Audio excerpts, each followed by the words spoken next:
Good afternoon and welcome to the Media News. I am Olubumi Ajiboye Agbola.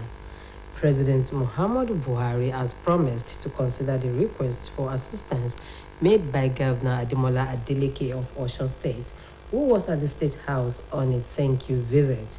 The governor, elected on a platform of the People's Democratic Party, was on a visit to appreciate the president for providing a level playing field in the election that held last July. Governor Adeleke, while expressing gratitude, said he was a beneficiary of the new electoral law signed by the president as it paved the way for free and fair elections, ruling out ballot box snatching and stuffing.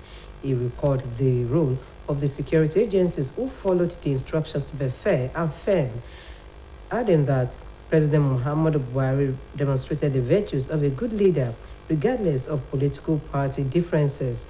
The governor believed that free and fair elections would be one of the greatest legacies Mr. Buhari would bequeath to the country, as the developments was already being applauded at home and abroad. He gave his priorities in the state as the development of agriculture, education, and investment drive. This is my election. I feel like I should come and say hello to Mr. President and thank him for signing that electoral act, because I benefited from it. That paved way for free and fair election. And all the international community, they are applauding Nigeria, that Nigeria is set for democracy. So that is why I'm here today, to see him and thank him, and I'm wishing him well. Meanwhile, President Muhammadu Buhari has called on the 120 members to agree on a common agenda regarding ways to reduce the increasing burden of debts. The president made a call when he participated in the virtual Global South Summit from the presidential villa in Abuja. The Global South Summit is hosted by India, and it brings about 120 developing countries together, while the theme for this year's summit is unity of voice and unity of purpose. Buhari hailed India's emergence as a voice of the Global South, considering the role the country played during its 2-year term at the United Nations Security Council and the human rights gesture it extended during the COVID-19 pandemic. The Nigerian leader urged leaders of the Global South to work out ways to address inflation in the region of the world, to further intensify efforts to facilitate the flow of foreign direct investment using its leverage as president of G20. He stated that huge debt burden has significantly derailed many countries' development plans, and the effects of the COVID-19 pandemic alongside the Russia-Ukraine conflict has further aggravated the situation. The federal government says Nigeria will not necessarily need natural gas and crude oil to meet its energy demand, as renewable energy is projected to provide 60% of the country's energy demand. The federal government, in collaboration with the International Renewable Energy Agency, disclosed this as the launch of the Nigeria Renewable Energy Roadmap in Abu Dhabi, United Arab Emirates. It stated that the development is projected to enable Nigeria to save 40% in natural gas and 65% in oil needs at the same time as it would be realized in less than 28 years from now. According to the Minister of Science, Technology and Innovation, Dr. Olorunimbe Mamowura, represented at the program by Nigerian ambassador to UAE, Mohammed Dansata Rimi. The new plan is projected to achieve the country's energy demand and also offer opportunities to achieve net zero by 2050. The Chief Judge of the Federal High Court, Justice John Soho, has announced the new appointment of 9 judges for the courts, apart from the earlier 15 judges recently approved that has been pending. Assistant Director of Information of the court, Catherine Christopher, in a statement said the CJ made the appointment in the exercise of his constitutional powers and consequent upon the approval by the Chief Justice of Nigeria and Chairman, National Judicial Council, Justice Oluwakayode Ariwola. The statement added that the exercise for the consideration of candidates for possible appointment to the bench of the Federal High Court with regards to Bayelsa, Ebonyi, Gombe, Ogun, and Oyo State would commence in earnest. The statement further indicated that recommendations are to reach the chambers of the Chief Judge of the Federal High Court on or before 28 February 2023. The Supreme Court of Nigeria has dethroned the Obong of Calabar, Edidem Epo Hokon Abasi Otu V, after 15 years of legal tussle.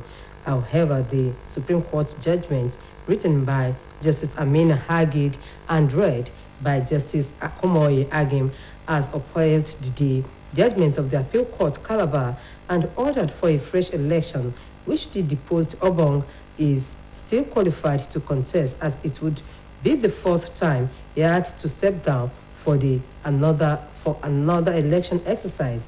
It was named that Etubom, Anthony, Annie, and others in suit filed by his lead counsel, Mr. Joe, sued Etubom Epo, Okon, Abasiotu, and others in their capacities as members of the Etubom's Traditional Council for jettisoning the screening process of the Western Calabar under the then chairman Etubom Abasi Otu, now the Obong of Calabar, that had screened and selected Etubom Ani as their sole candidate.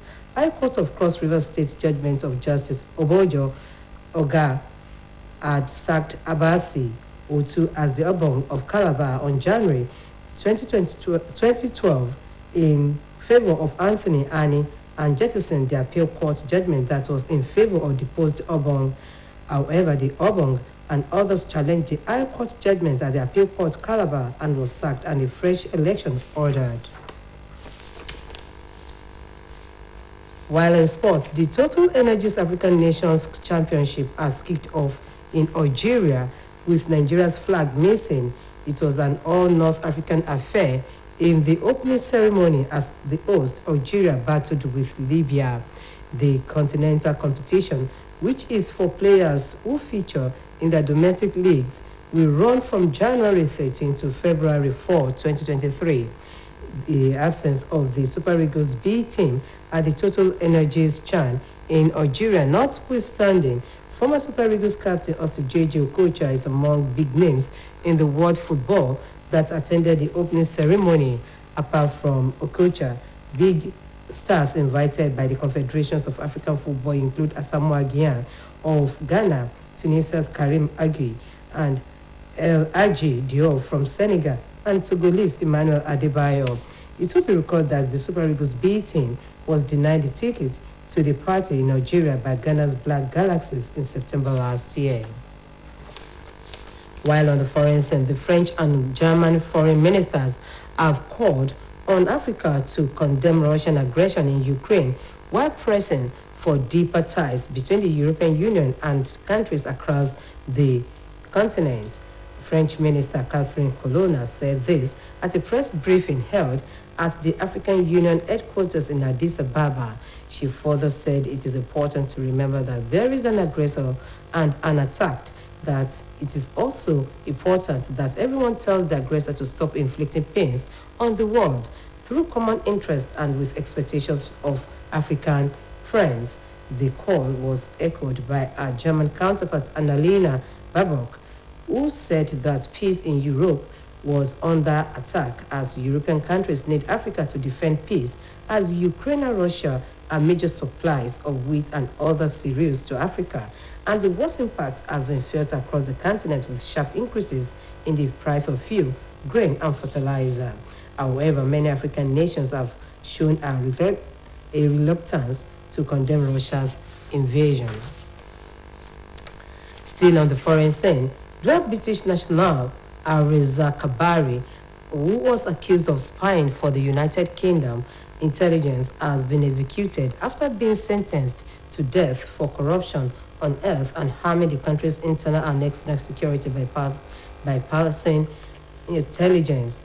According to Iranian judiciary, the actions of the British spy service in the case have shown the value of the convict, the importance of his access and enemies' trust in him. Akbari is a veteran of Iran-Iraq war that raged from 1980 to 1988. was arrested sometime between March 2019 and March 2020. State media had reported that the 61-year-old Agbari had held high posts in the country's defense establishment. His post included Deputy Minister of Defense for Foreign Affairs and a position in the Secretariat of the Supreme National Security Council. Agbari had also been an advisor to the Commander of the Navy, as well as the heading a division at the Defense Ministry Research Center. Meanwhile, Britain has demanded that Tehran halt what Foreign Minister James Cleverly has called a politically motivated execution. And that ends the media news on OSBC TV. It was edited by Kayode Adibayo. Do join us at 5 for the evening news. Good afternoon.